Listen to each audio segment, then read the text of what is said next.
Hello everyone, so আজ হচ্ছে 25 September আমার বার্থডে। তাই আমি এখন রেডি হয়ে নিচ্ছি, যাব মন্দিরে পুজো দিতে। আর সকালবেলা লুকের জন্য আমি এই সালভারটা নিয়েছি। তো আমি অলরেডি বেস অ্যান্ড আইব্রোটাকে সেট করে নিয়েছি। আর আমি বেসটাকে ক্রিয়েট করার জন্য সানস্ক্রিন আর কম্প্যাক্ট অ্যাপ্লাই করেছি।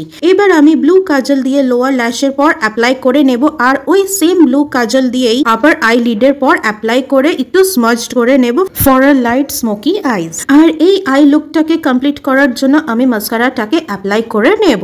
এবার আমি লিপ গ্লসটাকে অ্যাপ্লাই করে নেব। আর এই ফুল লুকটাকে কমপ্লিট করার জন্য আমি একটা ছোট্ট টিপ পরে নেব, কজ উইদাউট বিন্দি এই লুকটা টোটালি ইনকমপ্লিট। আর এই সালোয়ারটার সাথে আমি এই হুপ ইয়াররিংসটা পেয়ার আপ করেছি। এবার আমার শুধু দুপাট্টাটাকে সেট করলেই হয়ে যাবে। And here is my final look.